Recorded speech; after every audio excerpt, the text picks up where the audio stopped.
got new neighbors and everything. Yes, they're in honor of different events. We are on. Good evening.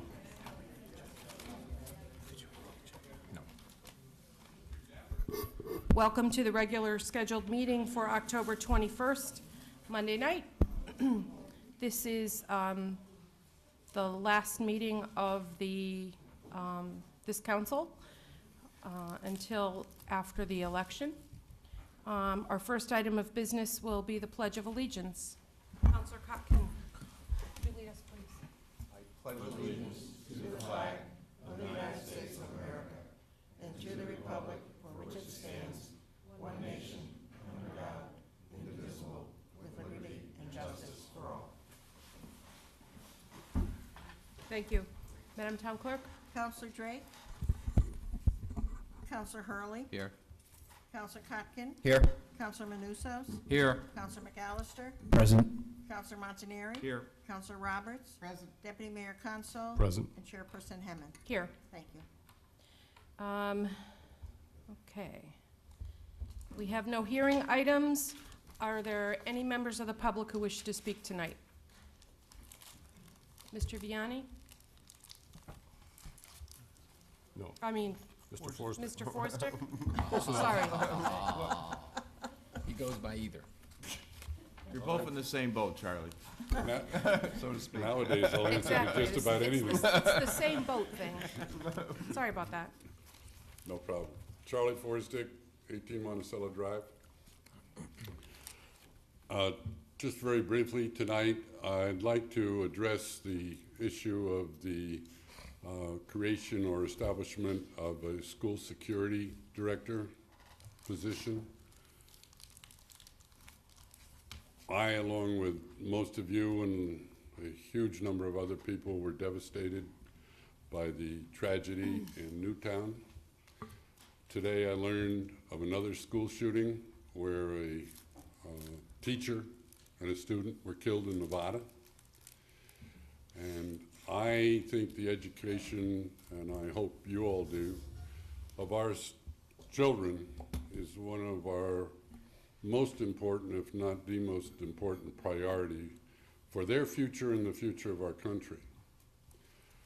So I think if we can take something positive from these tragedies, it would be to motivate us to make sure that their environment for getting that education is secure and safe.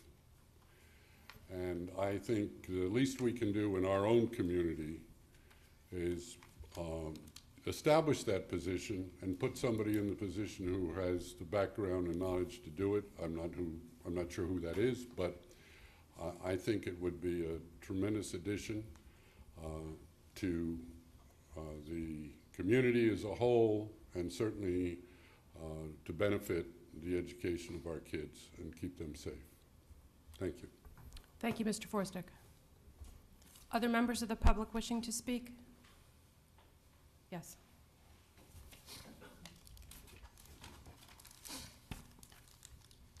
Good evening.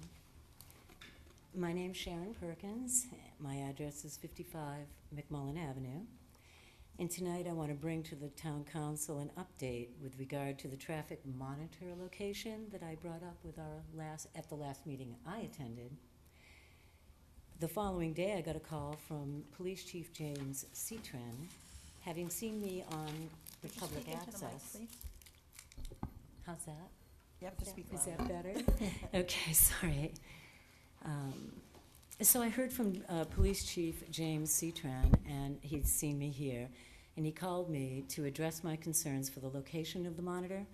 He explained that the location was placed, but that the monitor could scan the entire street no matter where it was, so that was good to hear.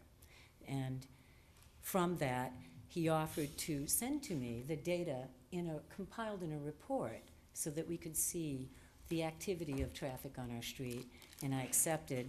And since then, the data was reported for the time periods of September 13th through the 17th, and a second report was constructed from data collected September 18th through the 22nd, and I provided each one of you a copy of that so that you can see how the numbers broke down. It was informative to us because it revealed some important measurements, and the speed of vehicles traveling on McMullen Avenue and the volume of the traffic are what brings us here before you tonight. We learned that McMullen Avenue is traveled by an average of 802 cars per day, and of those vehicles, upwards of 155 are traveling at 40 miles per hour or faster on McMullen Avenue. This data is what McMullen Avenue residents feel the daily volume of traffic coupled with the rate of speed of too many of these vehicles warrant the installation of traffic calming measures. Methods we suggested to Jeff Bridges in a letter that I sent to him some time back. And we suggest that McMullen Avenue be converted to a one-way street, traffic flowing from south to north, and the installation of traffic tables or humps. Examples could be found near Blueback Square, as well as the west end of Hartford. They've installed them with great success over there. So from here, and also, just to say, Police Chief Citran called me. He did increase patrol in our neighborhood, and we are very thankful for that. It has calmed things down. However, as needs arise around town, his resources will need to be relocated, so we're looking for a more permanent solution to the issue. High volumes of traffic coupled with too many vehicles traveling too fast on a residential road are quality of life killers. Working with our town, we hope that we'll be able to resolve these problems, as a number of our neighbors were ready to put for sale signs up rather than stand and fight. And so that's turned, and we know that we have a group of people in this town that are wanting to work with us to resolve it. So we're looking forward to that. And so from here, we hope to work with the town council to identify the best solutions for calming our street and stabilizing our neighborhood. And finally, I do want to thank Chief Citran for his support throughout these few months. He's been in touch with me back and forth. What more could you ask? And I also want to thank Deputy Mayor John Council, who immediately reached out to me after the meeting when I stood here before you. I also want to thank Paul Kopp. As a citizen, he took time to bring up our issue in the last meeting, and I was also reached out to by Councilmember Hurley. So this is a great response, and we thank you all for showing your interest, and we look forward to finding ways to calm down our street with your help. And that's all I had to say today. Thank you very much. Others, a member wishing to speak? Yes.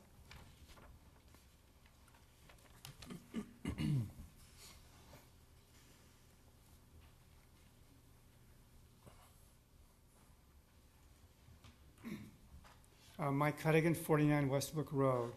Over the years, one of the favorite topics in the council meetings is high taxes and town spending. That goes on regardless of what party's here or whatever. That's a favorite topic, and for good reason. Every year, every spring, as you know, the budget comes out, and that sets our new tax rate. For many years, as long as I've been paying attention, it's probably 20 years at least, what happens in the spring is there are a series of special town council meetings. The department heads come to the council and present their needs, justification for what they want to do. The council members ask them questions, goes back and forth, and that's where the final budget figures come from. The key is those are all town council meetings. Minutes of all those meetings are available for anyone to see. It's really almost impossible to go to every one of those meetings. And sometimes you don't really know until after the fact that you cared about something.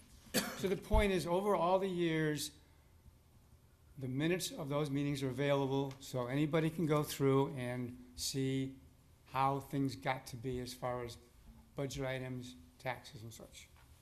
Something happened this year. By the way, I spoke up May 6th at the council meeting, right around the time the budget was adopted, and said pretty much what I'm saying now. For this year, early in the year, well, turned out it was early in the year, we didn't know until much later, none of those special meetings occurred. The Budget and Finance Committee did all the work. And the result is there are no minutes of any of those Budget and Finance meetings. I talked to the town clerk's office asking for minutes, there weren't any. Talked to the town manager's office, the same story. Talked to the finance department, no minutes of any of those meetings. So we don't know how the current budget came to be. I said that at the May 6th meeting. No council member responded during that meeting or at any point after that I'm aware of as to why that change occurred and why the material was not available. I have no objection to having the work done in that committee, except there's no minutes of anything. I did go back last week and look around and find out a little bit of information. On January 7th, one of the council members said that the Budget Finance Committee was going to start budget discussions. January 7th, that was. One sentence in the minutes. On March 18th, a member of that same subcommittee, Budget Finance, said that they started reviewing. March 18th, that is. And then the budget came out in early May. So we don't know what happened, how we got to where we were. Point here is that this is an election year coming up in 2 weeks. Most of the persons on the current council are up for re-election. I think it's incumbent on the voters to look into the best they can and figure out how this change occurred and what persons decided to do it this way and basically hide the deliberations. So that's what I'm going to do. I haven't quite figured everything out yet, but I'm looking into it. And I hope the voters will pursue that and make a more informed decision. Okay, thanks. Thank you. Other members, Mr. Kopp?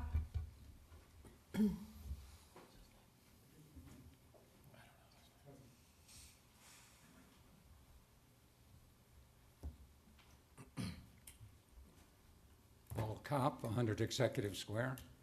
That's a wonderful idea, to have one department head at each meeting or at a meeting, and then the next department head at the next meeting. Wonderful idea.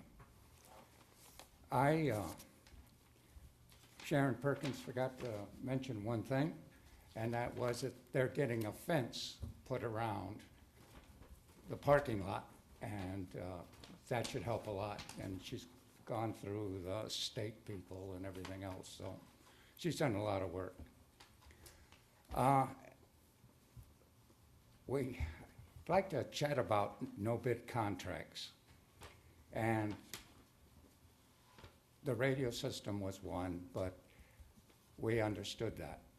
Now we have the fire truck, and the specs are going to be so tight that it essentially is going to be a no-bid contract. Has anybody, and as I understand it, the reason why they can't get one off the shelf is because it won't fit through our current doors. How about changing the doors? I don't know if that's possible, but it ought to be looked into. Also, I talked at the last meeting about the citizens audit committees. And I understand that the town manager put in a call to the town manager at the town of Enfield, who has used this. And I'd be very interesting to know what Jeff found out about that. I'd also like to hear more about the possible resolution to all departments and the town manager to put in a plan to reduce budgets. A philosophy for all town expenditures, in other words. At the last meeting, the town council encountered a bit of criticism. I mean, not the town council, excuse me, but the high school building committee. Now, I'm not going to say anything negative about any councilman or our committee members. They're all volunteers. You guys don't get paid a penny for this. You have to put up with a lot of guff. I mean, you should be thanked. But the criticism was not so much about incompetence or any of that. It was that they didn't sell what they're doing. They encountered problems, but they didn't tell the people ahead of time and during and now about what's going on. I'd like to ask the town manager, by the way, the same thing happened with the radio system. Do we need one? And the fire truck. I'd like to ask the town manager, well, if you, as a council, would ask him to develop a system where major expenditures are sold to the citizens. Maybe all are necessary in totality, but each citizen has not been educated as to its need. When I was in college, I think I wrote a thesis about what is persuasion. And persuasion is simply education. If you think exactly like I think, then you're persuaded. And I don't know how you would do this. One is your town website, but maybe a newsletter that would be sent out once a week. I mean, even the residential homes, these apartment buildings sent one out. Just like to bring the citizen more into the decision-making around here. And one of the things that we must do, absolutely must do, is have more capital expenditures out for referendum. I know it's a little bit expensive, but they need to be brought into this. I'd also like to see more voting. And going from 10 to 6 voting districts, I don't think was really bright. I think we have to go back to 10. And what I've been talking about for 2 years now, well, 3, a real-time system on expenditures where every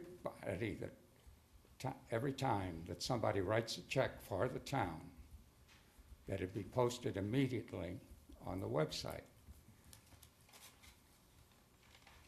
Who requested it, who authorized it, how much, and to who. Just bringing the town into this. Every citizen that I've talked to all have questions, and the questions are obvious, but we don't educate them. Thanks, Donna. Thank you, Mr. Kopp. Other members of the public wishing to speak? Mr. Karuk?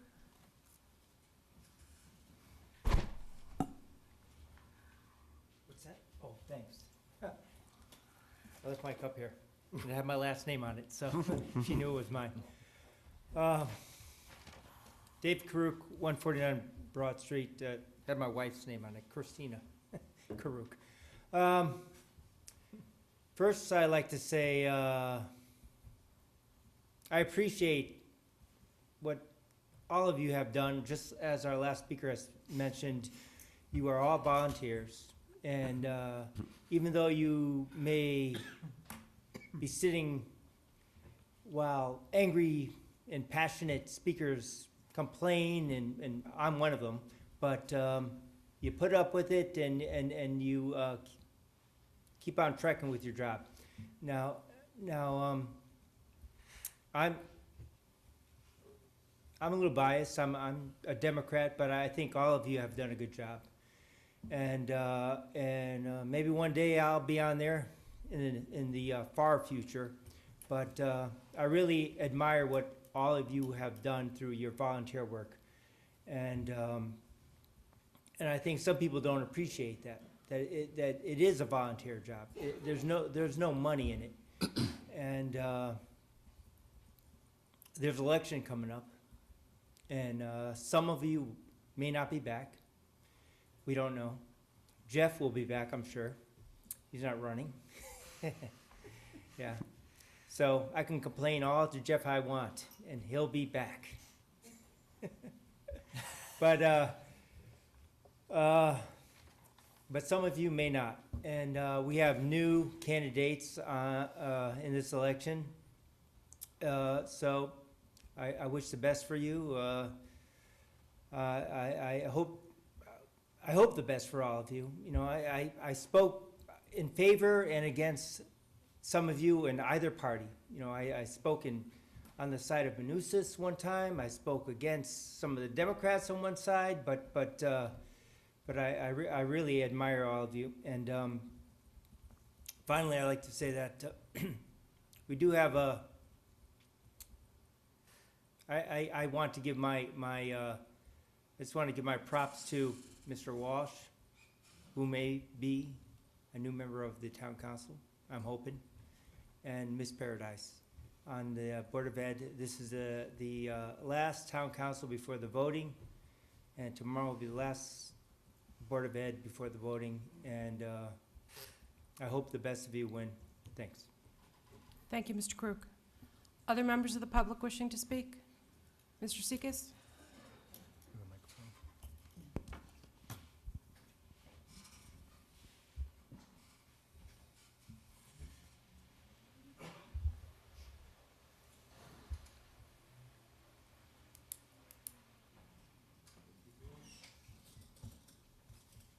Lee Seekis, 117 Wells Road. I want two things basically. Several of these officers and people running were nice enough to come to First Church Village a week ago and talk to our senior group of 20-odd seniors, and we appreciate them. Like the prior speaker said, it's a volunteer job, and they do a good job. Maybe not perfect, but what is perfect? And the other thing I want to say is this coming weekend up, Friday, Saturday, and Sunday, at the Elna Buckwolf Nature Center, we'll be having our Halloween fundraiser. Regretfully, it did not make it into our town section of the Hartford Courant the other day. So it's going to be about trolls, and it's going to be fun for kids, basically 5 through 12, and the big kids too, like people who work there. And basically, it's going to be fun. It's going to be worth it. And you're all welcome to come. And the last two Halloweens were weather affected, so let's hope we have a sweet Halloween. Thank you, and have a good day. Thank you, Mr. Seekis. Other members of the public wishing to speak? Mr. Young?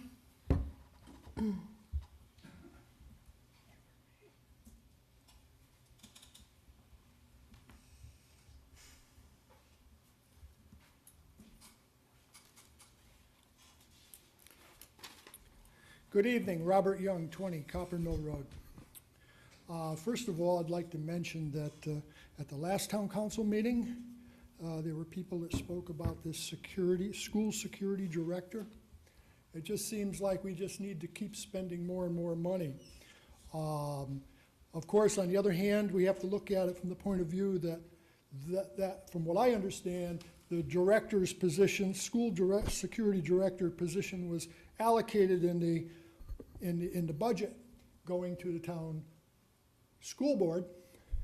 And as we all know, once you give them the money, they can do anything they want with it. And obviously, they eliminated that position. I think people should be complaining to the Board of Education, not to the town council. The money was allocated and they put it somewhere else. They probably put it in the extra pay for Mr. Cassio's wife so she can get an extra bonus or so. You know, with all the nepotism we have, I mean, we have the same problem right here, but, you know, I think people should consider going to the Board of Education to complain about that security position. Anyway, getting on.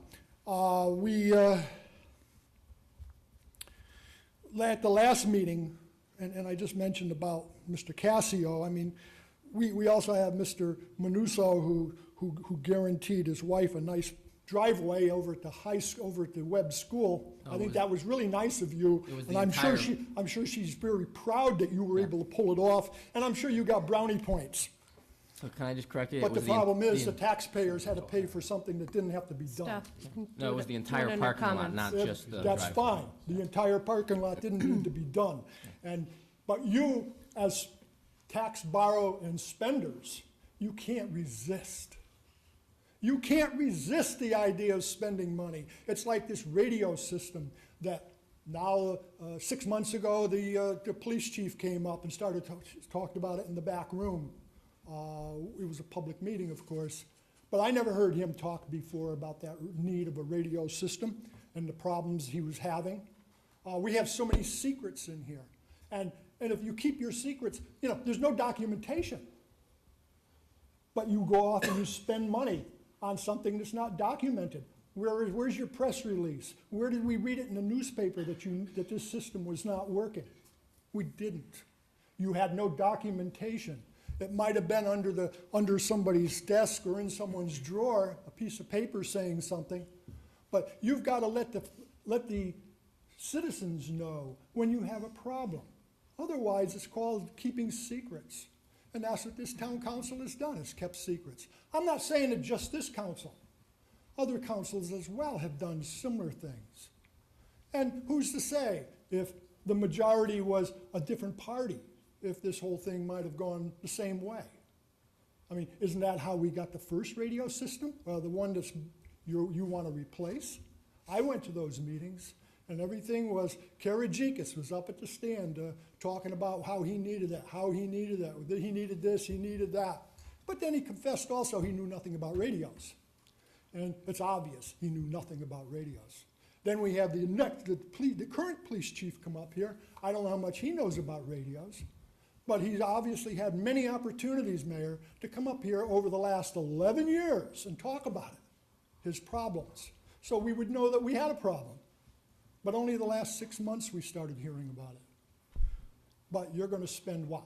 $3.6 million on the software, on the system? $2.9 million on warranty over the course of 15 years? $1 million worth of spare parts? Where are you going to store these spare parts? How do you know what spare parts you need? Resistors? Rotor has heads, what do you call those, memory banks and whatever else? Is that what you're going to be buying? How do you really know what you're going to get? It seems like pie in the sky, but you're going to spend it because that's the nature of Wethersfield Town Council and the Board of Education for that matter. So here we are at an election. And I know Mr. Kopp had talked tonight about having budget referendums on major expenditures. I think we should have budget referendums on the entire budget every year. And I hope that he will support that when he gets in office here at the Town Council in Wethersfield. And I hope that somebody else would join in with him. I know Mr. Council is running as an independent. I hope he'll say something about that issue. Budget referendum on capital expenditures, budget referendum on annual budgets. Because that's what we need to keep our costs under control. And it also takes the pressure off of you people. You don't put up a good budget, it doesn't pass by the taxpayers. But the 9 of you, out of the 9 of you, all it takes is 5. And then we know down at the far end down here, these folks down at the end didn't want to even agree to the current budget because it wasn't enough money. It wasn't enough money. How much more could it have been for you to be happy with? You know, the taxpayers can only pay so much. And down here, it's taking care of the friends and buddies. And so we're all in big, bad shape here, Mayor. And I hope we don't see a lot of people come back. And of course, the sad thing is we have retreads running again. Mr. Walsh, Mr. Forrest, Mr. Morris, and I think there's another one as well. Retreads. Then we have the patronage people who work at the state of Connecticut up at for the Republican Party that are running as well, who have patronage jobs. Those two people have never gone out to find a job like our regular young people. And I hope the citizens veto those people as well. Voting for anybody in this election is a disaster. With the exception, we have Mr. Kopp, maybe Mr. Council. The rest of these are disasters to this town. And people should not give you a single vote. I know your wife will vote for you, Mr. Manuso. You gave her a nice parking lot. And Mr. Hurley, his wife is down at the Registrar of Voters, and Mr. Cassio, his wife and daughter will vote for him too, because they make out well. Thank you very much, Mayor. Thank you, Mr. Young. Other members of the public wishing to speak? Mr. Rue?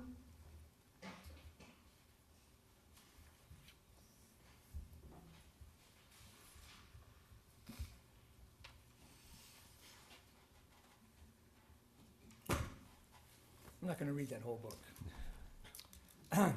That's George A. good. Root, I beg your pardon? That's good. Yeah, and I just got a couple of tabs in there. I just want a little bit of fun with it. You gotta have a little fun at these. Some seriousness, but some fun.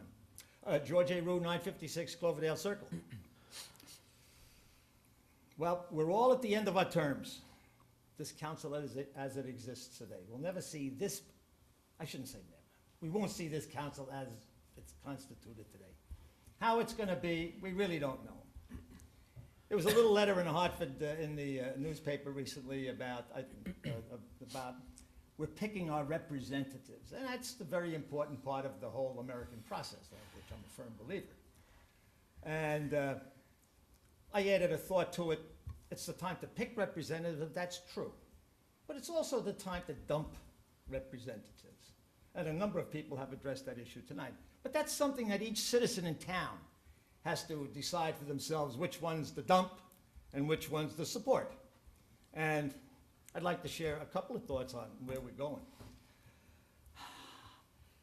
One other quickie before it came to mind as the other speakers about volunteers. I have a different take on volunteers. If you're volunteers, nobody makes you sit here and take the crap from citizens. And if you can't take the heat, get out. As volunteers, the impact that as volunteers that people worry about your feelings will get hurt doesn't touch me very hard, because as volunteers you can cause a tremendous amount of disruption in people's lives as a result of actions and or inactions that you take. So as volunteers, I appreciate them, but every citizen who comes to these meetings is a volunteer. Be it Bob Young, be it myself, be it Mr. Kopp, be it Lee, they're all volunteers. They're the citizens that make the system work in its entirety. All right, enough said on that. On balance, this council, I think, was okay. I don't always agree, and sometimes you don't like what I say, and sometimes I don't like what I hear coming from there. But on balance, it's fine. Sometimes we, the public, and me also from time to time, think you only hear, but you don't always listen. And that perhaps might be the case.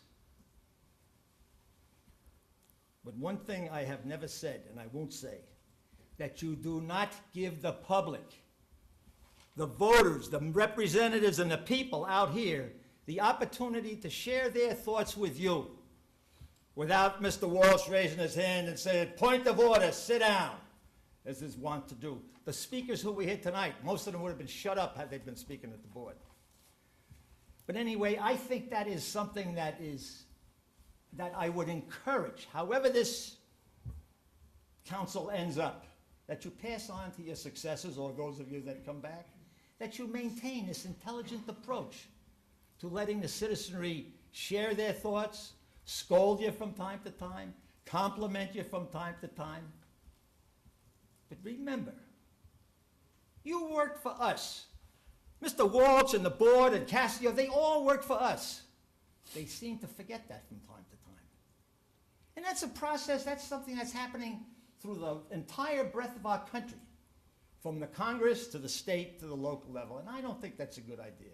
And I don't say it happens too much here, but every once in a while people do have to be reminded. My perception also is that there is at least some dialogue. And sometimes I like the spirited discussion that takes place. You know, everybody gets a little mad, but at least you're thinking. And that's worthwhile. That's a citizen's got to know that. Vis-a-vis our other board, where everything seems to be decided somewhere, and somebody gets up and reads some statement, you don't understand what it's all about, and they all go, bam, yes ma'am, yes sir, and off it goes, and what was that about? It's hard to understand. Here at least you can get a feel that people are thinking. I perceive, others perceive, and perception is reality to those who perceive. It may not always be the case, and those people who I'm referring to, they say, oh, we don't do that. But there's a seething undercurrent of disrespect for the electorate at large. And I think that's pretty sad.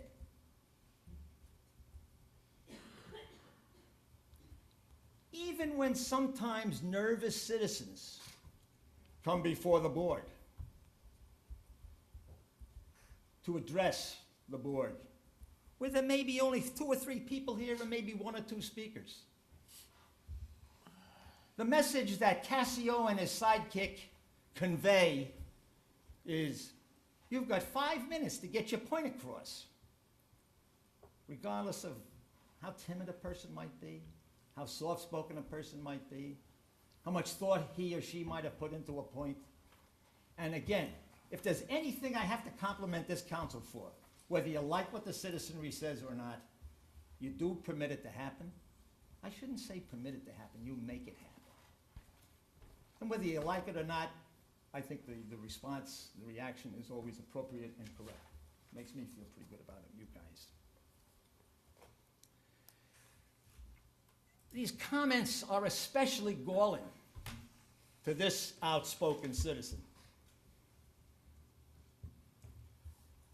When one reads a letter to the editor in the Weathersfield Life back in August, quote, this is some gentleman wrote a letter whose kid got graduated. John Cassio gave an uninspiring and lengthy speech, and I timed it over at 6.5 minutes. He couldn't get his point across in 5 minutes if he tried, and if he did, there's nothing but inane words come forth. Everything's beautiful. He was oblivious, and I'm quoting again, he was oblivious to the collective groans of the crowd after he stated, I have more stories to tell. There were other comments in the letter, and I'll let those go for the moment, I think. The other disruptive, disrespectful to the voters, public and citizens, is Mr. Walsh with his raised hand point of order. I would have long been yelled at the board, because they're not interested in what the citizens have got to say. I really, truly don't, and a lot of people don't. I can tell you that. Most people are thrown off stride if you're concentrating and you're working to try to make a meaningful presentation of something, and you're interrupted by somebody who's not listening but watching the clock. It throws everything out of whack. When I speak here, this old brain of mine is going brrr pretty fast. But I think it works pretty well most of the time. And then the response is, the reason we have to shut you down, Mr. Rue, the board has their rules. We've got our rules and we gotta follow our rules. Never mind, they got no brains, but they gotta follow their rules. Well, let me tell you a funny story. And I don't have too many notes on this. It was the last board meeting. Mr. Walsh was sitting over there, and I'm scanning it. I see Mr. Walsh glaring at me, really glaring, glaring. I thought, geez. So, you know, bashful like I am, I glared back. I glared back, and I said, I wonder who's going to blink first. Well, I had to blink because my eyes were dry, and I'm old. Mr. Walsh had to turn his head. He chickened out, but he got back to it. And I went home, and at first I thought, that was kind of, you know, funny. I could stand here and say, oh, I was terribly intimidated. I was frightened something was going to happen, but I wasn't. Because in the final analysis, we, the citizenry, have the final say. I went back home and I looked in the dictionary and looked up thesaurus. I went through a thesaurus and I looked up glaring. A couple of interesting words come out at you. To glare, to glower, daggers, look black, give one the evil eye. Ooh, the evil eye, you know, like that. Give one the whammy. And I thought, geez, maybe I'm going to get a whammy when I get home. I'm almost done. I'm almost done. I'm just having a little more fun. This is the fun part of this thing. But the serious part, the serious feature, is the anger, the resentment, the reddening color, the flesh, the mantle, the growl, the snarl, the burning and the seething. That is that's inappropriate behavior, regardless of what the citizenry, whether they tell you what you like or whether you don't like. You're the adults, so to speak, and maybe we're the children, and maybe we don't know any better, but I don't buy into that. So, in any event, with that said, I would like to just say, good luck. Can't get these pages apart. The clock should stop when that happens. But, in summary, good luck on the election. But in summary, I would urge that the citizenry of this town give Mr. Cassio an opportunity to use his rocking chair or his easy chair or whatever the town gave him some years back. And if Mr. Walsh is elected to the council, he will not add anything of import. And I would hope that whoever sits here with him will rein him in when it comes to shutting down the citizenry of this particular community. And with that, good luck in the election. Whoever wins, wins. Well, I'll be back, and I'll have to work with who's ever here. And I hope that we will continue to do that. Thank you, ladies and gentlemen. Thank you, Mr. Rue. Other members of the public wishing to speak? Seeing none, we'll move on to council reports. Are there any reports of committees? Okay, under council comments, any reports from councilors? I'm going to take a little bit of a privilege and go first this time instead of last. Just want the public to know and the council to know that there was a letter sent to the town manager from part of the council in regards to the security director, asking that the town manager work with the superintendent of schools and the police chief to really talk through what the needs are and develop a good plan over the course of the next several months prior to the budget deliberations that will begin for the following year, so that they will have complete information. Couple other things. The Keene Foundation had a very successful Coveside Carnival. It was very lucky with weather this year. It was perfect weather, nice sunny on Saturday, and on Sunday it was a little cool, but not so bad. And many of us volunteered. I spent the day there on Saturday putting bracelets on kids going on rides, and boy, there were a lot of those. We also had a visit from our sister city delegation in Nagayo, Japan. It was a very full 2.5 days. They were very appreciative. They did bring us some gifts. One of them is this beautiful fan that we will put on display. And also, they did share with us some different flags that they use during particular events that each of their different areas put on within the town. And so I'll stand up just so you can see. This is one. There you go. Oh, sorry. So we will put these up for display as well. And would like you to know that in the library, there is a beautiful display that Laurel and her staff did put together of some of the mementos that we have received from the Japanese delegation when they have visited. Weathersfield did visit Nagayo in 1999, and a delegation from Nagayo did visit us in 2002.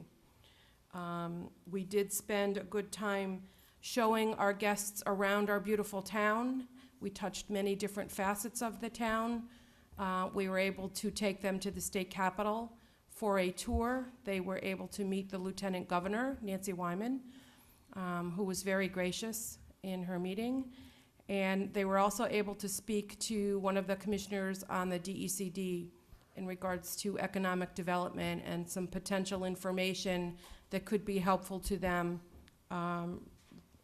for them trade purposes. And we also did visit the Mark Twain House at their request. So all in all, it was a very busy night, busy couple days. We did have the community reception, for which I thank everyone who came out. It was very nice, and they were very appreciative. So thank you all for those who helped plan the visit, who participated in the visit. It was a very nice gesture, and they do have some things they would like to look at. They would like to explore student exchanges. So we'll be talking about that in the future. From the perspective of the next meeting of the council, prior to the swearing in of the new council on November 11th, and that's correct, Dolores, yes. It's on Veterans Day. There will be a transitional meeting prior to the swearing in of the new council to tie up some of the remaining business. There will be minutes and could be couple agenda items. Just wanted to touch base on a couple comments. The firehouse number 2 is kind of a structural issue in regards to some of the fire truck, in regards to size and length. So the specifications have been developed so that it will fit into that building and serve that end of the community. Also, in regards to information for the public, the management report is on the town website every week. It isn't available. It talks about things that are upcoming and activities that are going to happen, and committee meetings as well. And from the radio system perspective, just wanted to talk about the public safety of our citizens and the notification of the public during when time the system has not been working correctly. That is not something that you really want to make the citizens afraid of during times when something is not functioning correctly in that manner. But the council was well aware of the issues at hand, and there was a plan in place in case something more severe were to happen. Contingency was in place, but I think it's very important to know that the citizens were safe and protected during the whole time, and still continue to be protected at this time. And other councilors wish to speak? Councilor Cocken? Just a couple comments. One is, while 8 of us are running, 1 is not, Councilor McAllister. Just wanted to thank Councilor McAllister for his 4 years on the council. It's been a pleasure working with you. I think you've come from the corporate sector. I think from the get-go you've had a lot of good ideas and a lot of questions. And I think for many of us who've been on the council or elective office for a number of years, we sort of say, well, why do we do it? Well, we've always done it that way. And I think you asked, well, you basically said that's not a good explanation. Can't we look at it some way differently?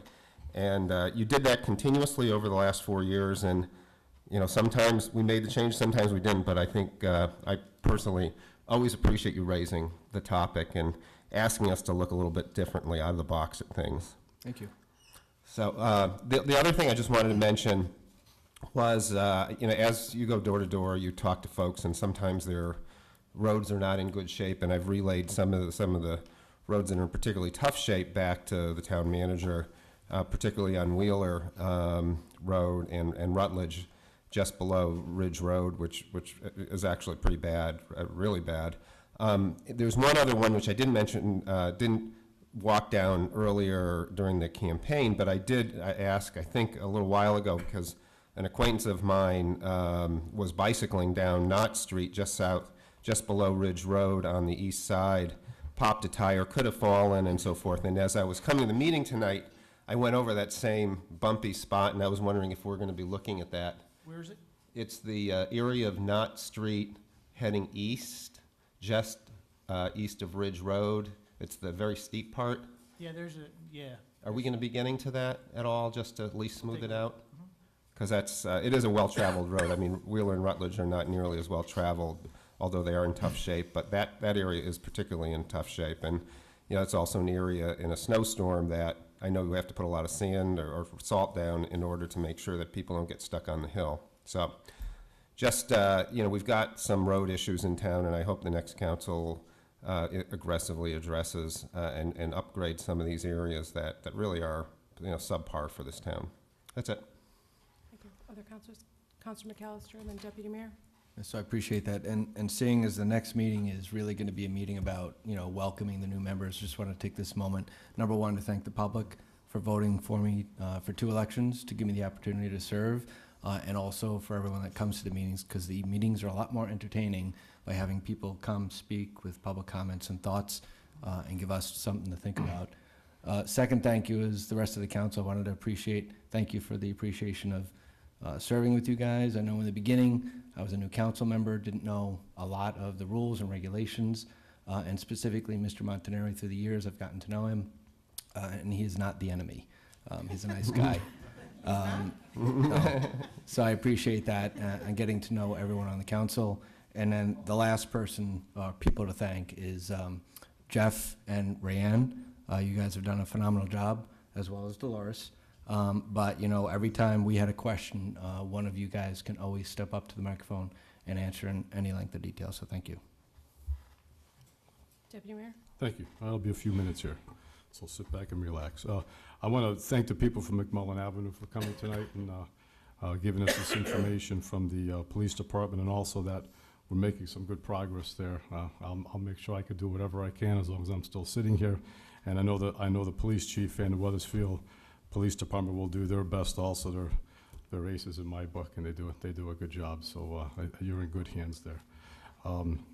Lee, thank you very much for the invite to your meeting last week, and it was a good turnout. I was glad I was there. We had a little chat with some of the people, and didn't get a coffee or a cookie, but I know I kept getting asked. But some good questions, and it was nice to meet those people and their concerns and what they need on a different perspective, because you know they're small needs compared to some other things in this town. So we'll see what we can do as we continue there.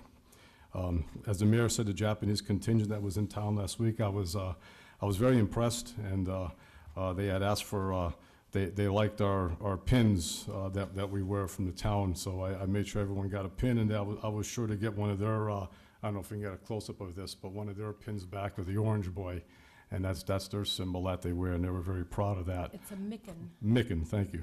So I will make sure I cherish that. And one thing, two things with the Japanese, and this is from one of the professors, and I just jotted it down. It says, Japan is a highly structured and traditional society. Great importance is placed on loyalty, politeness, personal responsibility, and on everyone working together for the good of the large group. And in their case, they have over 20 council members on their city council or town council. So it's quite a bit more than we have, but they seem to all work in a good flow and make sure they're getting things done that have to be done and for the good of the community. Education, ambition, hard work, patience, and determination are held to the highest regard. And just the last comment they made was that the crime rate in Japan is one of the lowest in the world. And I found that by the way they act and all that, I could see why it would be. They really treat each other very, very, very kindly. And I was actually surprised because the interpreter and the professor apologized to me for World War II, which I thought was very odd because, I mean, that happened, you know, we're talking 65 years ago and all, but they said they do make it a point to tell all their students of what happened and that something like that should never happen again. And they couldn't apologize enough for that. I mean, every day that I saw them, they apologized. And, you know, I said that, you know, it was a long time ago and we all have to work together. And I think the sister cities, it's good to be part of the sister city. They talk very highly about Councilwoman Roberts, I guess, when she went there. They couldn't say enough about you. And I also wanted to just thank one more person, John and Shireen Aforismo, for opening up their home for a short while for them to take a little rest before we went on to one of our events that evening.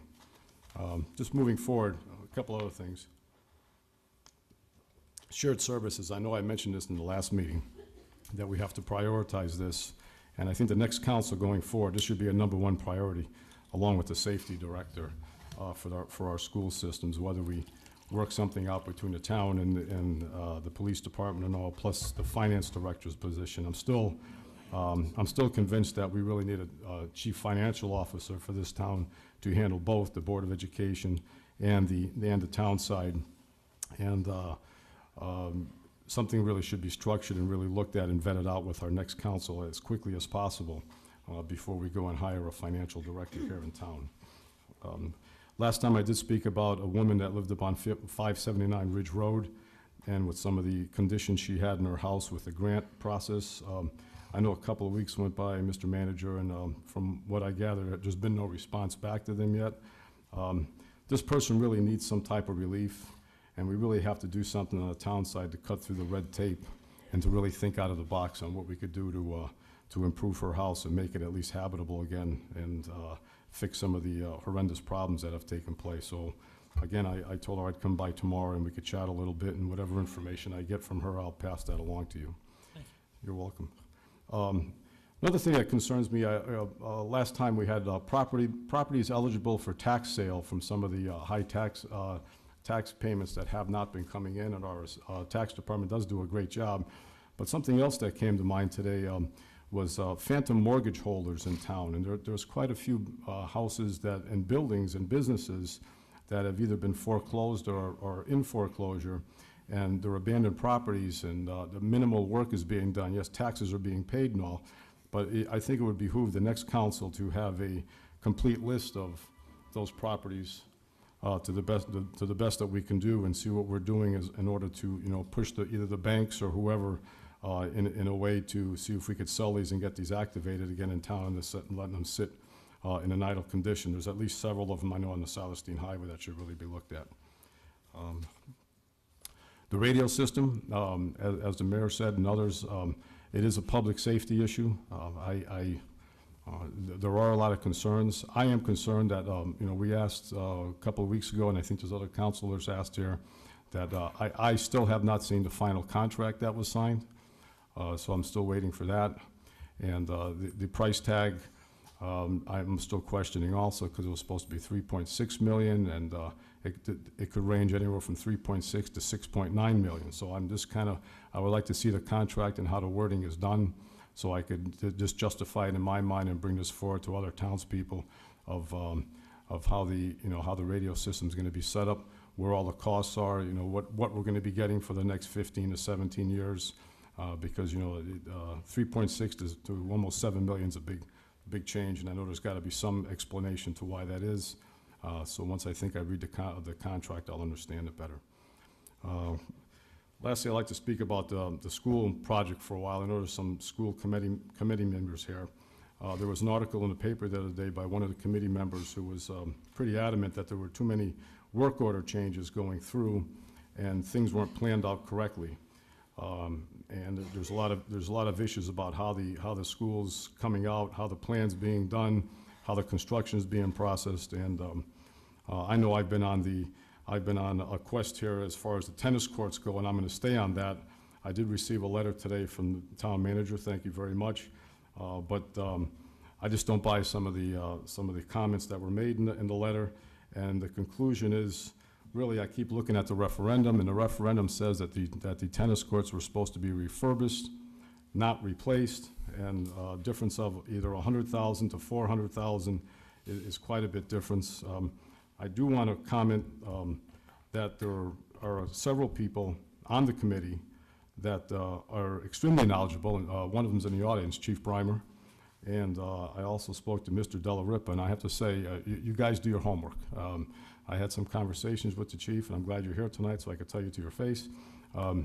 You're doing a yeoman's job, and you gave me some information the other day to think about, and I greatly appreciate that. The committee needs more people like you, and I think Mr. Della Ripa to see this project through.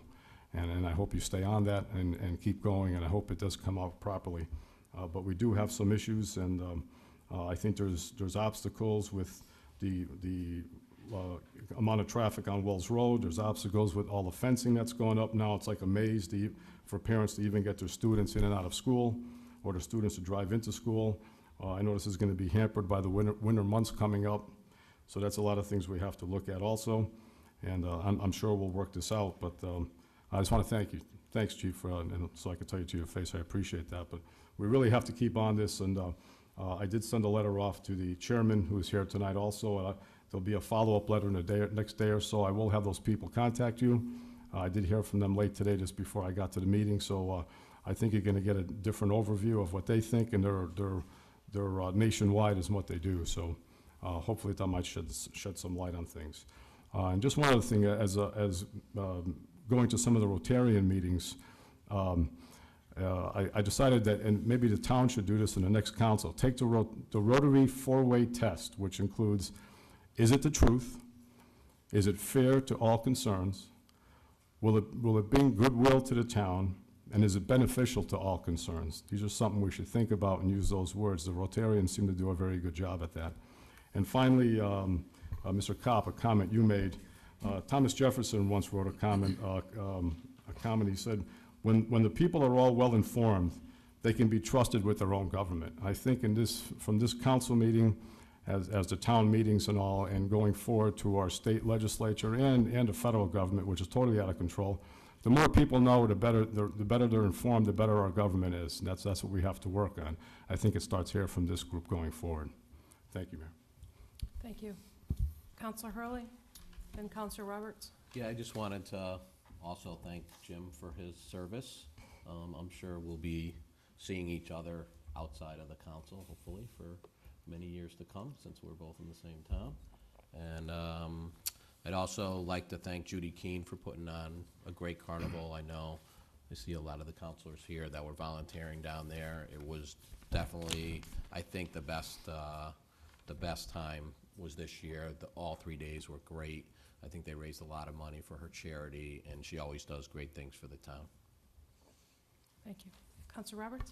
Yes, I was on the bracelet detail also at the carnival yesterday, and How's your back? it's the fingers from trying to snap those little things.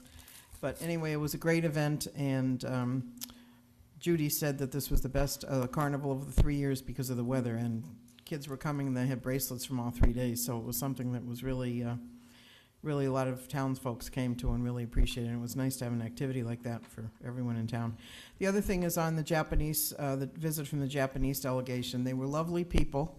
I got to try my fledgling Japanese on them, tried to remember how to use chopsticks, and they were so gracious and so interested in Wethersfield that it's, we really need to keep up the sister city contacts.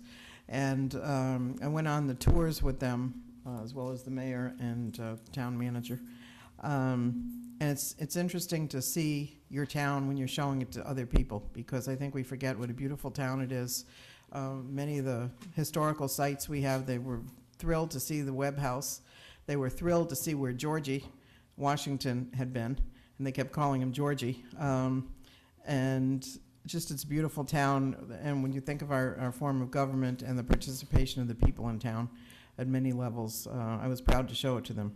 And I particularly want to thank, in addition to the mayor who worked very hard on this, Jeff Bridges and Peter Gillespie, because especially Peter, I think, sometimes is an unsung hero. We just think he does planning, but he really worked hard and coordinated a lot of the transportation and the activities for this delegation. And Jeff Bridges was like a permanent tour guide, so but it really worked well. I think they appreciated the visit, and all the counselors and people from the board that participated, as well as the citizens that came to meet them at the community reception. So it was a wonderful week. Other Counselor Montaneri? Thank you, Donna. Just two quick things. I want to reiterate, I know we've talked about the security position, and it's obviously not going to get addressed by this council, which I'm disappointed to learn, and I received that letter as well that was forwarded to Jeff and the council. Many of the components in that letter talk about major initiatives that need to be addressed and will be addressed, I'm sure, through recommendations, but many of those have already been examined in the security director position that I think we should have supported and addressed prior to this initiative. Should have happened now, in my opinion, because it's already been supported publicly by this council. It's been supported and recommended by our police chief, as well as the board and director of our schools at the superintendent level. So I will characterize it as kicking it down the sidewalk, but that's my characterization. But I'm disappointed it's not happening. And I think it should have with this council, because this council is aware of all the dynamics that went into the budget this spring, how it ended up being cut, as well as the points I made in the previous council meeting. So express my disappointment that it's being pushed off. I do want to thank Councilor McAllister, beyond the points that he made and others have made about him. The one thing I really have enjoyed about Jimmy is that he's not a politician. He's looked across the aisle and just talked about things in a common sense fashion, and I think that's one of the reasons we've connected, because I agree with that thinking. So Jimmy, thank you, good luck. We will miss your point of view. Other councilors? Councilor Manousis? Yeah, thank you, Mayor. And I too was at the Cove Carnival with Mike. We had beer duty the other day, which is always fun to meet people. Was that a and see volunteer everybody from position? the community. Can't drink on the job, George, sorry. But no, it's a great community event, and it was probably the best that they've had, according to Judy and the other volunteers. Before I get into the comments that I wanted to just address for somebody about the budget process, the road that Councilor Kotkin was talking about, that is going to be paved? We'll look to see what we can do to Yeah. fix it. Okay, Yeah. so. It won't be resurfaced, but right. we'll patch what we can. Okay, so I'm glad that our road paving program then, that we fully funded, and the pay-as-you-go approach actually did work rather than unnecessary bonding. So I'm pleased to see that that's happening. Just to give some background on the budget process for the gentleman, in the hat who had some questions about how the process happened and what process we followed. We have basically used the same process over the last 2 or 3 years. We've done that really without any issues, with favorable results, and I don't recall really any complaints except in the last few months. We certainly didn't hide any deliberations. That's not exactly how it happened. The process in the first year that I was elected 4 years ago, we brought every department head in, and we asked them for basically what would it look like for a zero budget, and we really got into the weeds on their budgets. After we became more familiar with the departmental budgets, and it became a more straightforward process, this wasn't as necessary. The process became one where we assembled questions for the town manager. We brought in only those departments and areas that had significant discussion, that needed significant discussion. So this process was much more efficient, much more effective than past practice, and everybody here, agreed to that process despite what you may have heard lately. I think you only need to see the results over the last few years and compare it to the previous process to see how it worked out for the town in terms of our taxing and spending. Over the last 4 years, our average taxes and spending has gone up only 1.7%.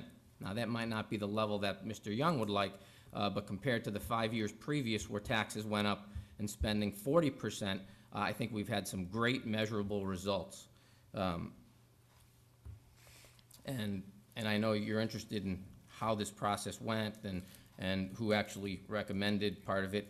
We all did, and I'll take an email that came from Councilor Montanari, who asked what you suggested.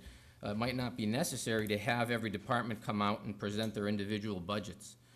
We would, as a council, assemble for the town manager any significant inquiries and proposed modifications for assembly, then bring in those areas, departments where there might be significant discussion. So we had a discussion on that. So I'm sorry you don't like the process, and he may be a candidate that you like, so hopefully, if you still like that, then you should still vote for him. But that was done in April 8th, in our budget process. So I don't think I need to address the radio contract. I think we've kind of recognized where that went and how it's good for the town, and the bid process that we did go through, despite some of the noise you might hear that it wasn't that was a no-bid contract. That was certainly bid out over an 18-month period again, and every counselor agreed to it a long time ago. So thank you very much, and I do appreciate the last 4 years being here with everybody, and if the voters bring us back, then that would be great. If not, we're okay with that. And just to address one thing too, just to correct Mr. Young, it wasn't just the driveway that I paved for my wife, it was the entire parking lot. So I'm a little surprised I have that much power as one of 9 to pave an entire school parking lot, but I guess to the chagrin of my wife, she's not getting a Christmas present now. Looks like a jerk. Thank you. Other counselors? Yeah, I just want to follow up. The gentleman in the hat is Mike, and he's been here for many years speaking on a regular basis, and I appreciate his comments. And not to rehash history, but not everyone agreed on the budget process.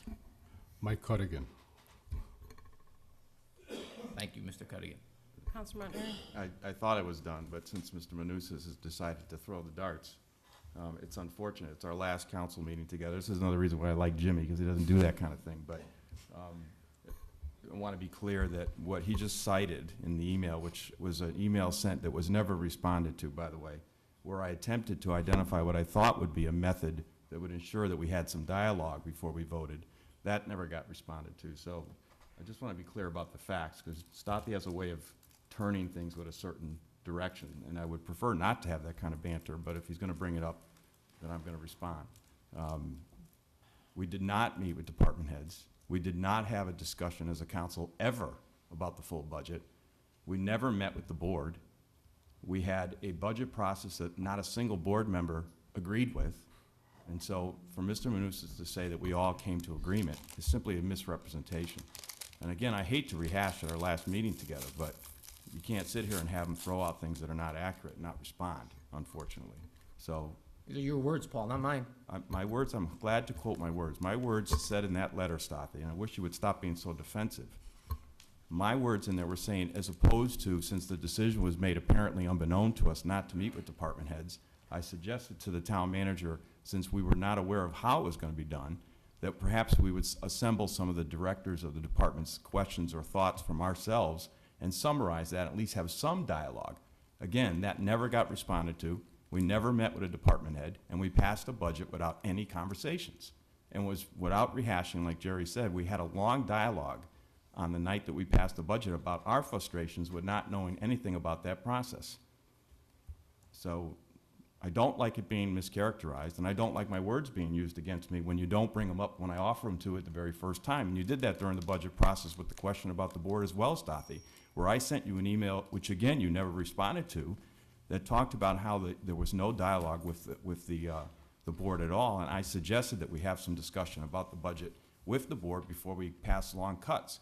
And in contrast to what was said publicly tonight, we weren't advocating for no cuts. We were advocating for cuts with consultation. That's the difference.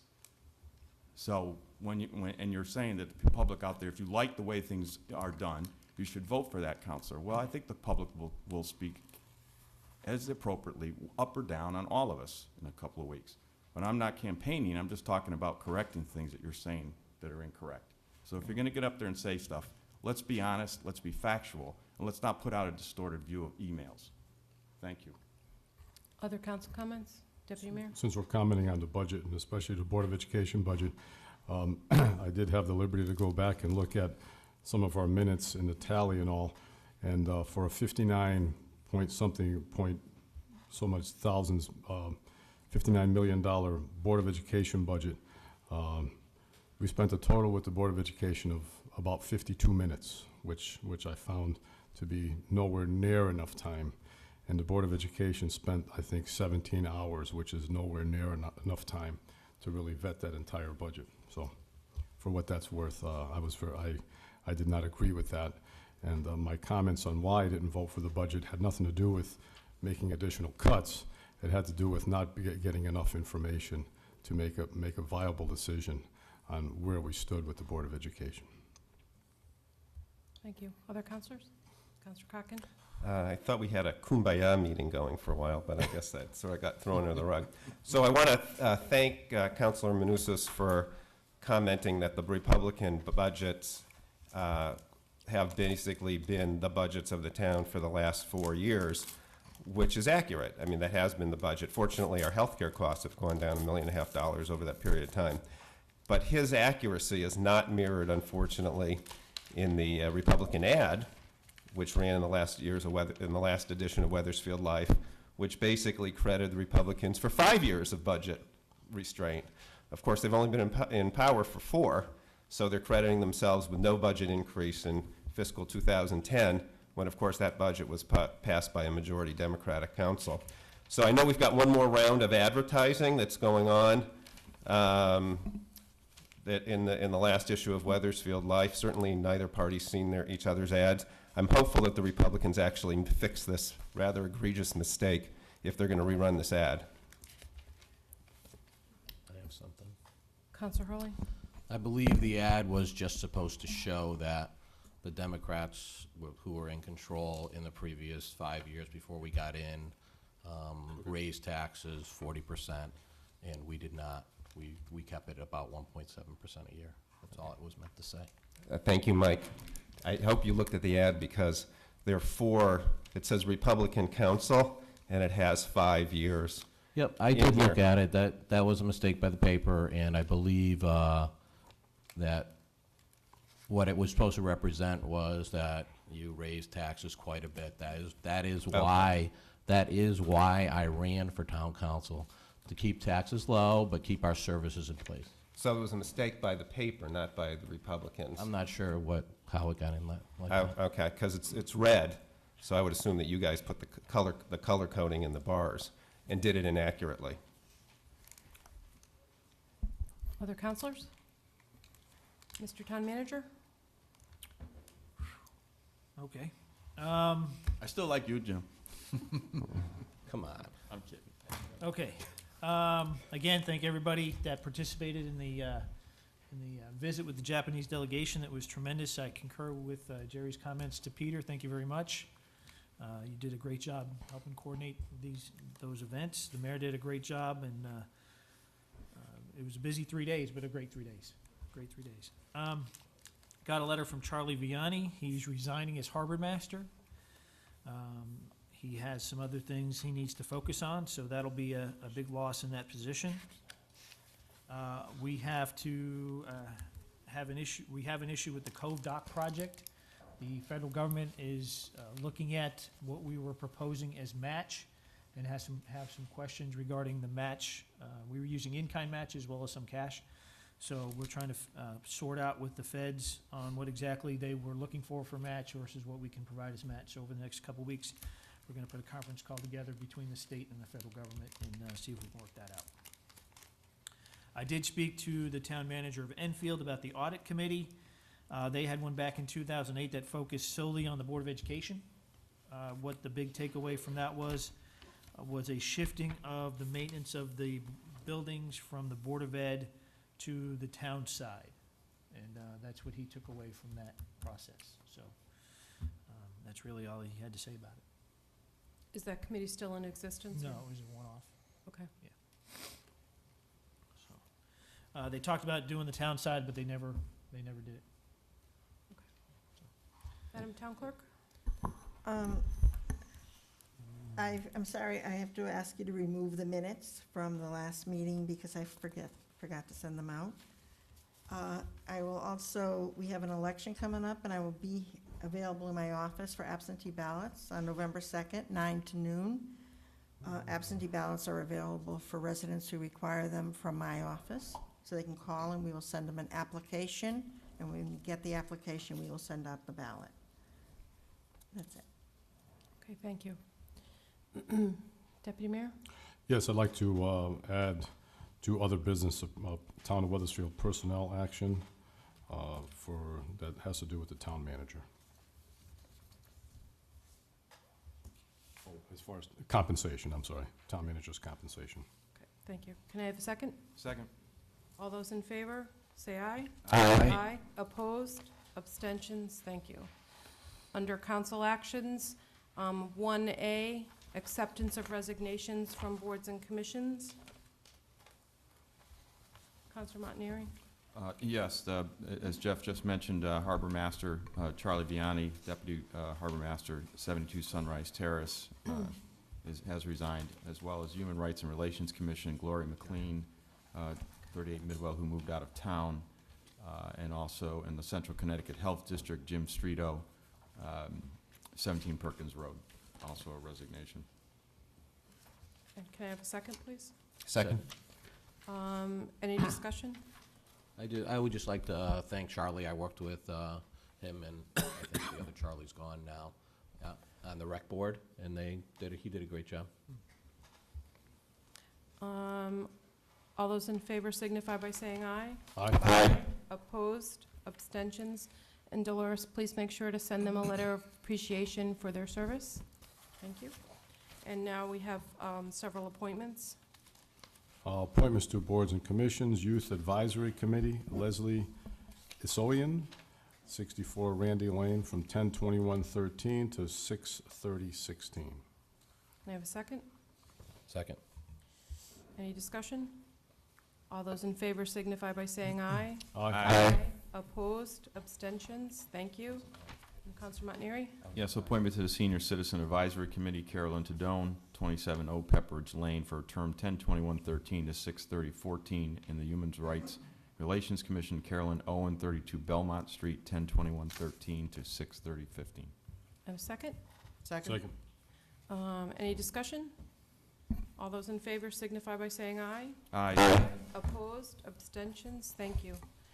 Next is 2A, unfinished business, Mitchell on the Park, receipt of an action on the Planning Zoning Commission 8-24, review of a request for installation of a roof-mounted 14 to 15-foot communications tower.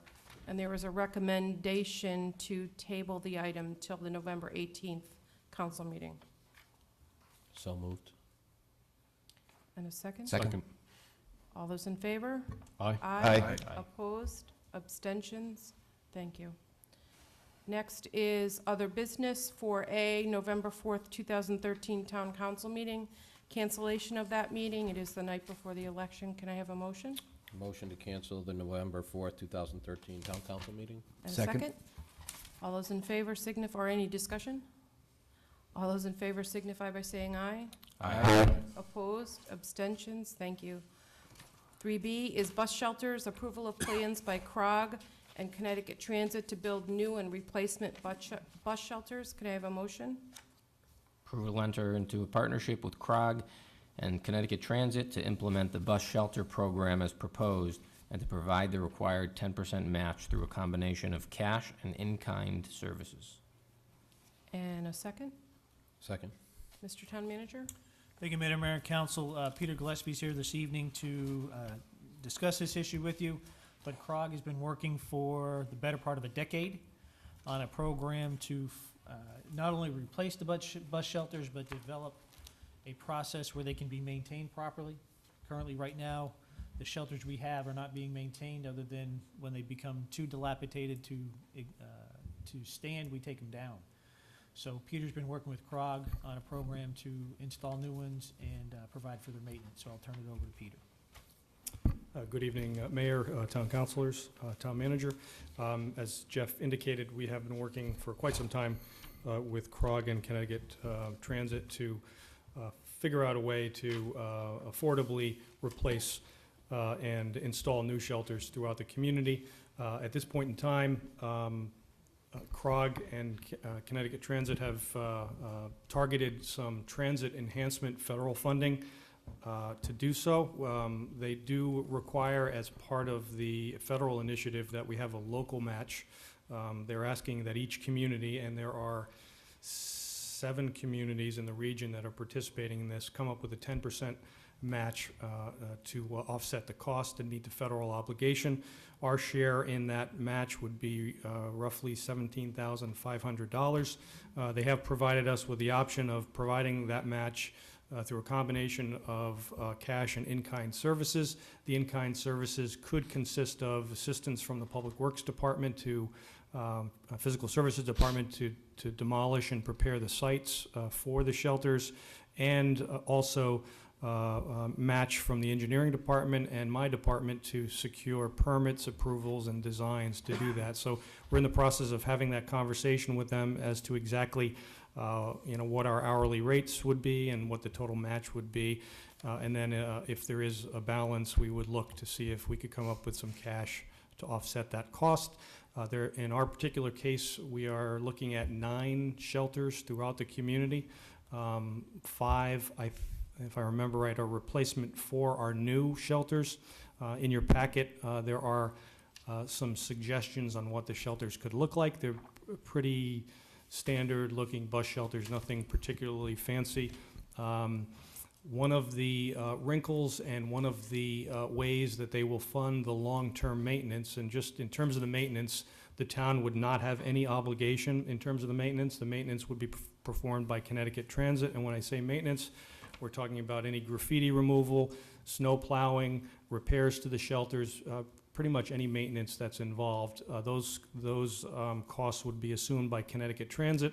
The way they would do that is they would offset their costs by recouping some funding by placing some advertising in certain shelters.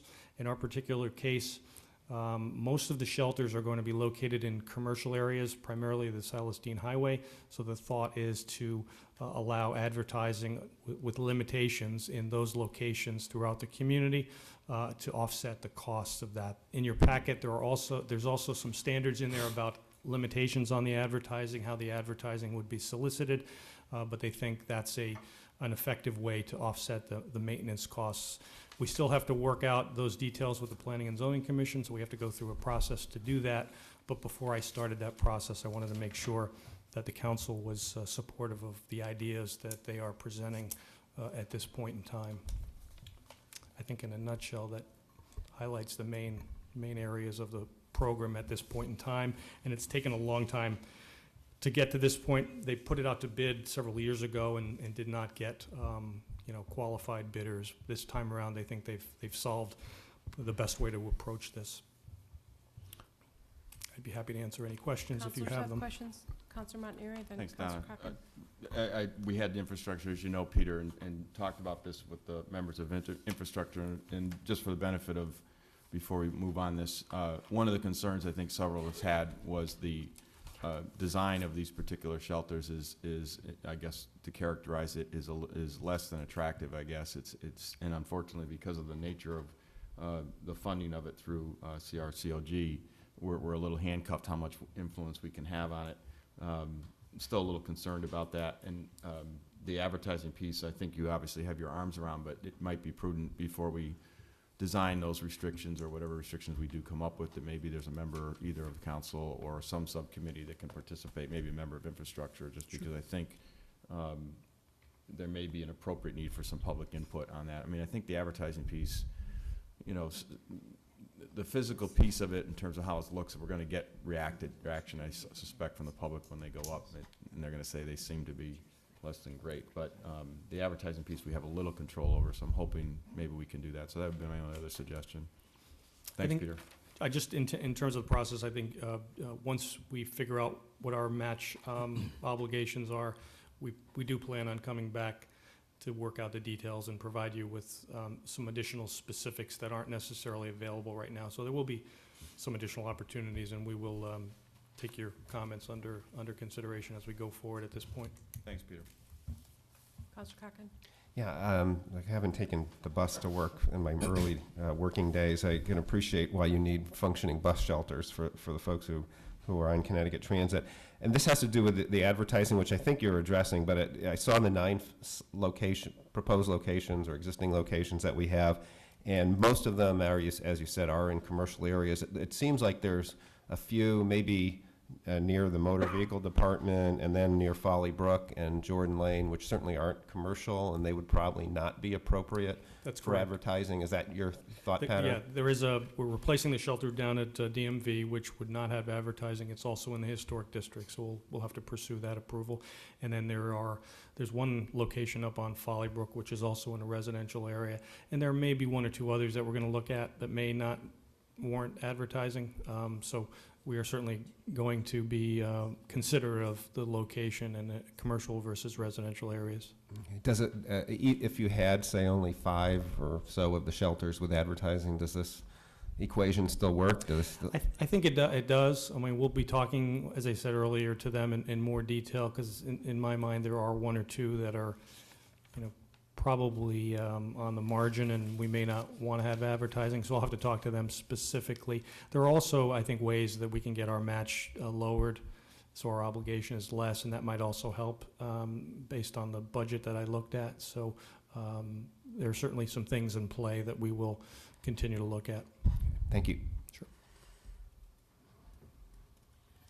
Peter, I did have a question about, if you looked at the pictures that were provided, and it shows there's 2 dark ones. Oh, I guess the difference is the shield on the front. There are several. Okay, I didn't see that. Yeah, there are several options. There is a, I guess I would call it a metallic finish, which is kind of a silver, and then there's a black painted finish. The black painted finish appears to be the preference in the region. The glass itself can be changed. That's another option. I think the picture you're looking at has some smoked glass, which I don't think is our preference. I think clear glass is probably preferred in our particular case. The roof style is kind of a hooped style.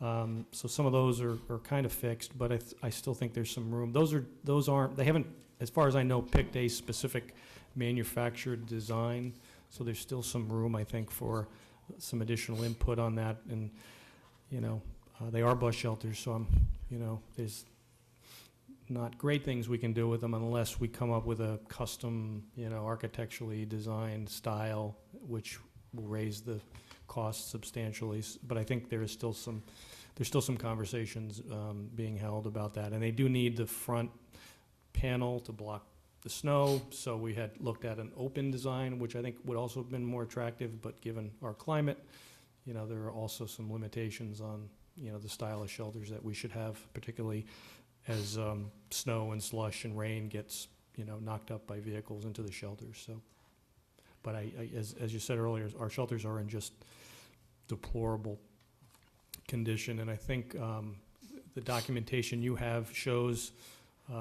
that this was supposed to be 7 new shelters, but since they put the paperwork together, 2 of those shelters have come down, either by accidents or just by, forces of Mother Nature. Deputy I have Mayor? a question for, And then okay. Councilor Manousis.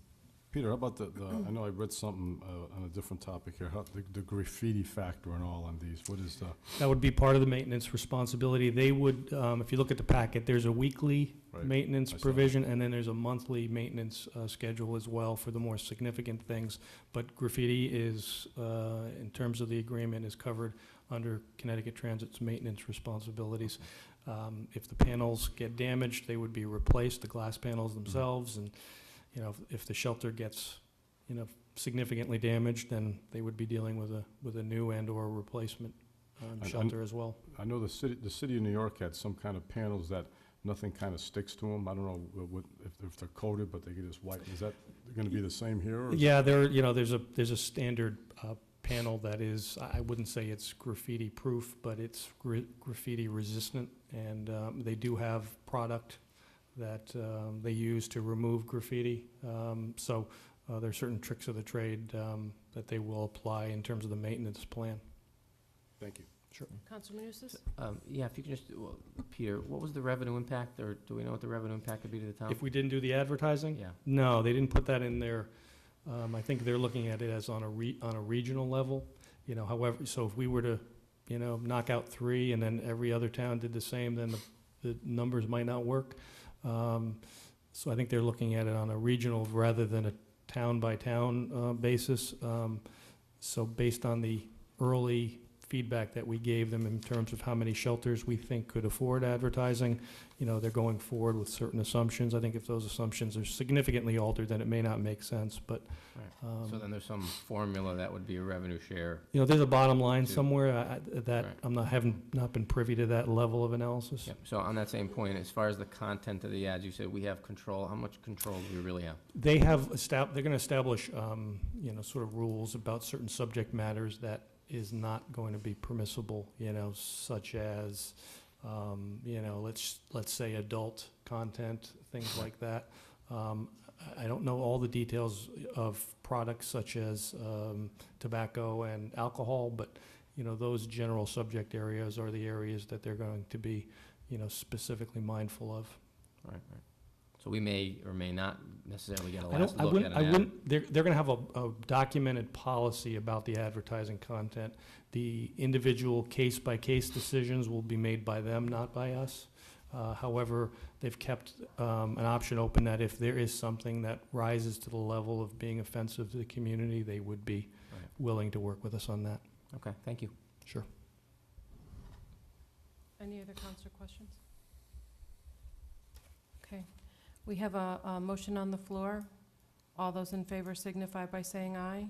Aye. Opposed? Abstentions? Thank you. Number 3C is town manager compensation.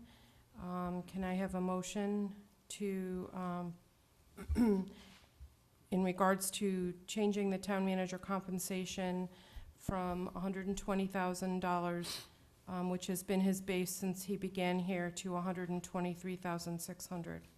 So moved? And a Second. second? As we had discussed or several meetings ago, in regards to compensation, this is what we had talked about. If there's any questions, please let me know. If not, all those in favor signify by saying aye. Aye. Aye. Opposed? Abstentions? Abstain. Thank you.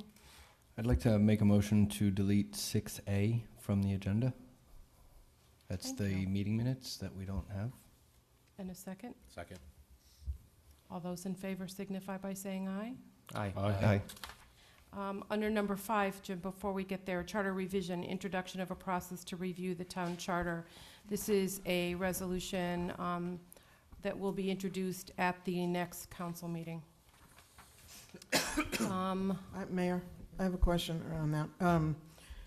I was on the last Charter Revision Commission, and along with Geraldine Monroe was the chair, and Chris Healy and Dave Harold, and myself and a couple of other folks. And there was a pretty comprehensive process for people to be involved in that. I believe that the town manager, I believe there was articles in the paper, and the town manager solicited or asked people who were interested to contact, I believe it was Bonnie at the time, and indicate their interest, so that we had a broad level of representation and interest and talents on the commission. So are we going to be doing that this time? Yes. Okay. This is just to get it out there, get it ready, and start working. Okay, I was concerned because it says to appoint the Charter Revision Commission, 7 people, and that would take effect within 30 days of the date it's passed. So I'm just concerned that there won't be a lot of time to meet that requirement if we don't start now, even before we pass this resolution. Okay. Thank you. Next on the agenda, are there any public comments? Mr. Krug.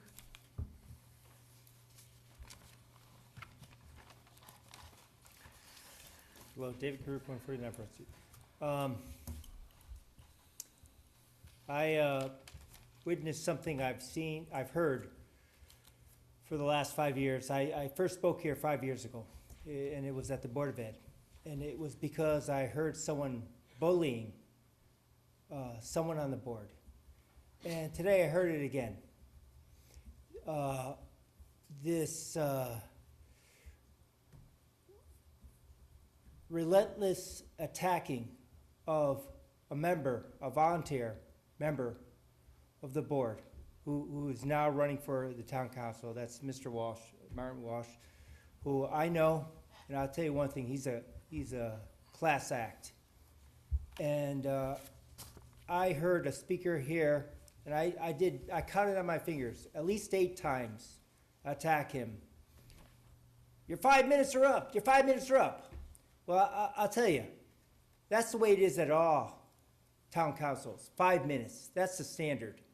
My brother lives in West Hartford, and if that speaker was in West Hartford, after 5 minutes, you know what would happen? They'd turn his mic off, because they don't want him to be heard. And I think you should do the same thing. That speaker spoke for, I timed it, 11 and a half minutes. Now, I could see it's at your discretion how long speakers speak.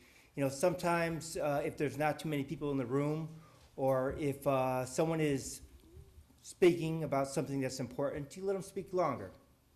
Well, in this case, it was badgering a volunteer member, Mr. Walsh, for at least 8 times for 11 and a half minutes. 5 minutes, your time is up. The public should speak. The public should speak what? Forever? Well, maybe next time I'll time it and you'll give me 11 and a half, 12 minutes. That's not right.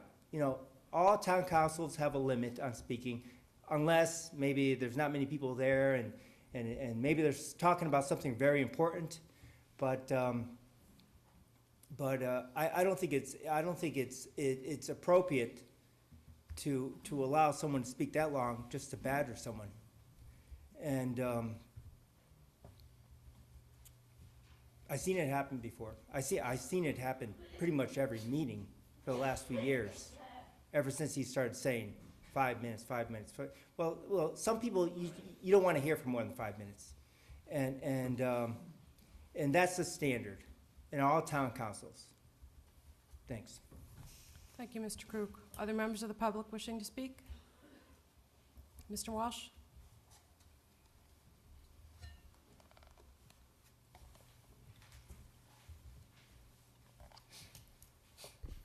Good evening, Madam Mayor, Town Manager, members of the council. First, I'd like to say thank you very much for your time here, and best wishes however things go. My name is Martin Walsh. I live at 15 Laurel Way. I'm a member of the Board of Education. I'm also a candidate for the Town Council. I wanted to thank you, Mayor, for the job you did setting up the visit from Nagao. And I thought that you gave our visitors, along with our town staff, an excellent reception.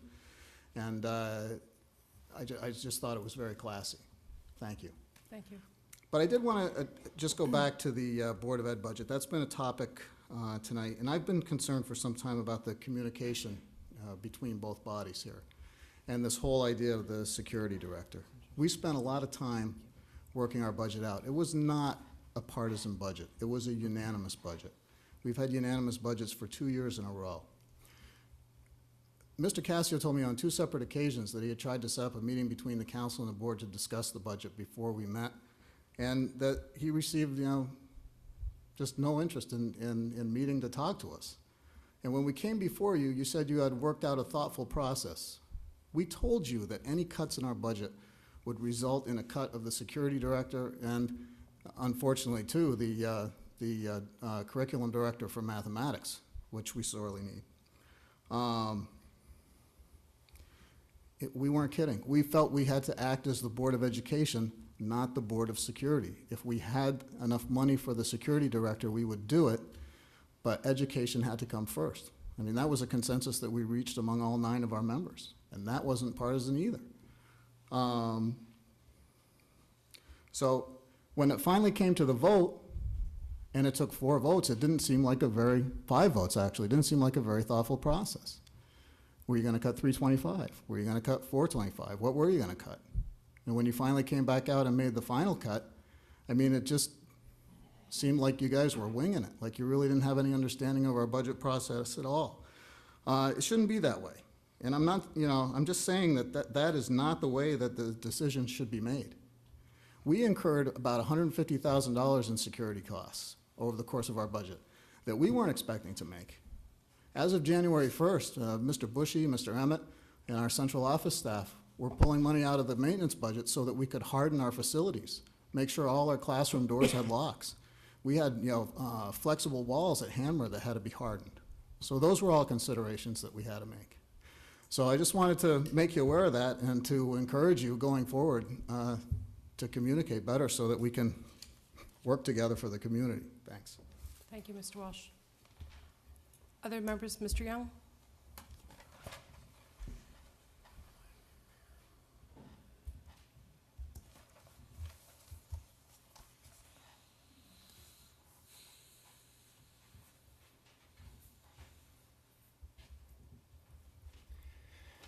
Good evening again. Robert Young, 20 Copper Mill Road. There was some discussion earlier tonight regarding the increase of budgets over the last 4 or 5 years. And of course, the team over here indicated that they came in with the lowest budgets over all those years, 1.7% or some number like that. But what you forgot to talk about, and even back then, when you were doing your budgets, you refused to realize that our entire economy was taking a bad hit.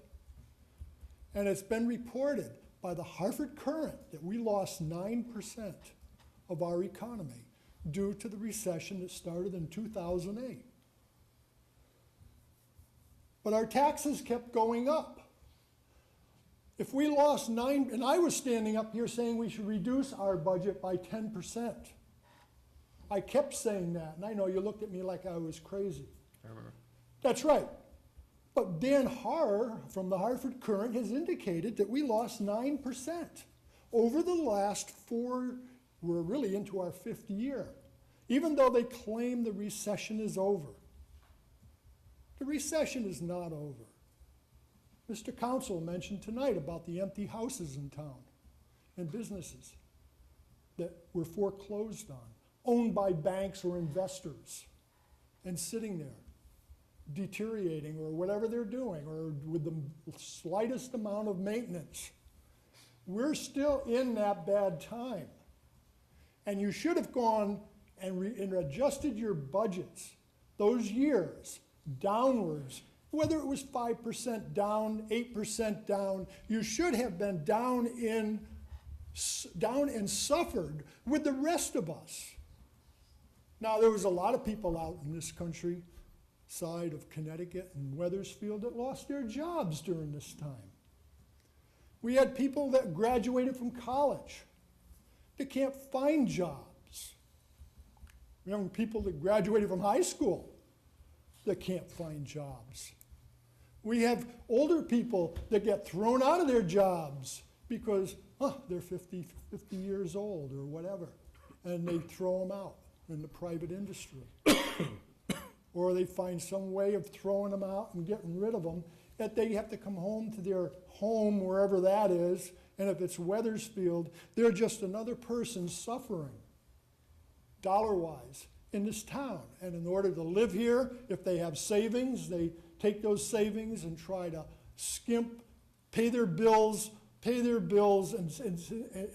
hopefully they'll make it somewhere and find a job. But in Connecticut, you can't find jobs. They're gone. We've lost, insurance companies have lost, you've lost 20,000 jobs over the last few years here in Connecticut with the insurance companies. And, you know, you just keep losing. And what do we have? We have people who are living at home, kids that finish college and come home. You know, the parents have to take care of them. The parents probably are having problems too. Yet you didn't care. You didn't care one bit. And now I hope that these people who are out there that are unemployed, that had hard times, they all look at all of you, because you kept jacking the taxes on them. And prior to this administration, our taxes went up too. Yes, no doubt about it. That was devastation. And it created what we had today. Instead of having a slow growth, you had, prior to your administration, Mayor, we had growth that was going up in leaps and bounds, and then all of a sudden it collapsed. As it collapsed, a tremendous amount of people were devastated. Yet again, you couldn't care in the least. You could just worry and hope that you can get that big parking lot paved for somebody's wife. And Mr. Cassio, he worries that he gets enough money so he can take care of his wife and his daughter. Mr. Young, can and you our summarize? nepotism in this town. So, you know, we have more problems coming up, but I guess I'll have to address them at the next meeting. Thank you very much, Mayor. Thank you, Mr. Young.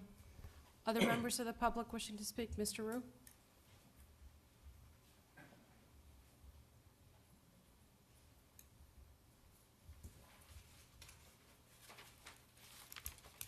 Good evening again, George A. Rue, 956 Cloverdale Circle. A couple of thoughts, things to think about. No harassing, just think about it. The charter revision, I would certainly encourage that we give that a real good look, see. The last charter revision, I believe it was the last. It's sometimes, as I look back in time, I don't know where it's all gone. I just seem to be getting older, but I don't know where the hell it all went. But in any event, the taxpayers were still a viable force in town, and we had representatives at practically every meeting. There were things that we participated in. There was, and the reason I think it was because you mentioned Jerry Monroe, and I think she was the chairperson at the time. There was ample opportunity, and we were given the opportunity to share our thoughts, and that was appreciated. And we were able to, I just recorded everything we said, and we recorded the entire meeting. I don't recall minutes beyond that, but that's what we did. But in any event, I think to get citizen involvement and make sure that the makeup of that board is not made up of people with a vested interest in either their volunteer jobs, their paid jobs, or part of the establishment. I believe you want to try to look and to try to find some young and some old people whose brains still work to kind of share some thoughts about life's experience that might enhance the charter. And a couple of thoughts come to my mind. My own personal opinion is I'm a firm believer we should have a referendum on the budget. I'm a firm believer that there should be uniform policy throughout the town in terms of citizens' rights to address their elected officials.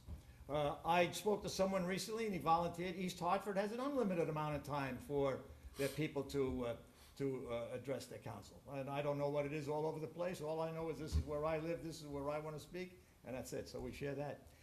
So just those thoughts. I would suggest caution on the security director. In business, you've got overhead and you've got workers.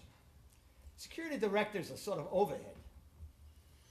Cops on the street are sort of like workers. They're the ones that really do the work. The problem that I see is as I hear language, we're going to make our children safe. You haven't got that power to do that. You can reduce the opportunities to have disastrous problems. But here it's over a year, it's coming up on a year after Newtown. We still got shootings out in Nevada today. And the problem is that you have, maybe you have to run the schools the way they used to run them in East Germany. Put a wall around them and put barbed wire around them and then they're safe. Maybe you can say people that are in jail are safe because nobody can go in from the outside and shoot them. But I don't think that's the way to handle our school systems. There was a very interesting article in today's New York Times about the educational system in the United States, which has got its problems. And the thrust of the remarks were that we should be investing more of our dollars in teachers, developing higher levels of competence in our teachers, and not necessarily investing in all of this high-tech equipment, which is really nice. You see it now, you got fancy boards, you got a fancy roof, you got fancy seats, you got all kinds of stuff.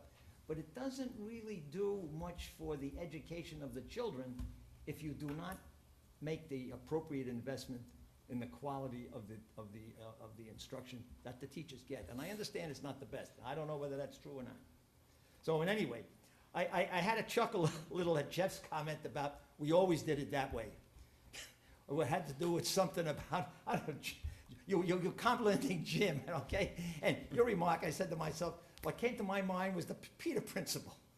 If we always did it that way, it's because maybe we've reached our level of incompetence.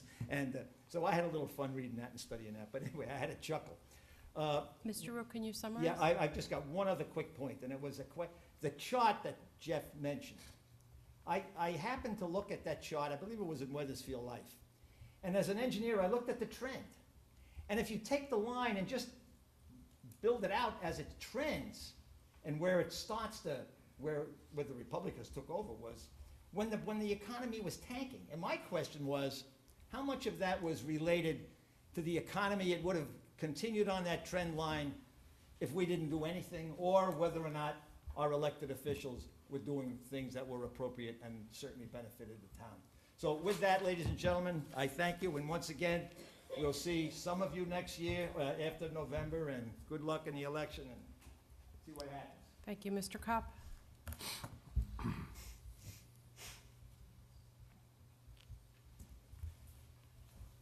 Paul Kopp, 100 Executive Square. Excuse me. Jeff, on that audit committee in Enfield was one of the 6 towns in Connecticut that used the audit committee. And in fact, one of the things that we've been suggesting for a while is the takeover of maintenance from the Board of Education for all the schools did work there and is working there. So I hope that that's followed up somehow. Thanks. Thank you, Mr. Kopp. Other members of the public wishing to speak? Can I have a motion to adjourn? Motion to adjourn? Second? Second? Second. All those in favor? Aye. Aye. Opposed? Abstentions? Thank you. You want to stay, right? Stay right through. Oh, okay. Cool.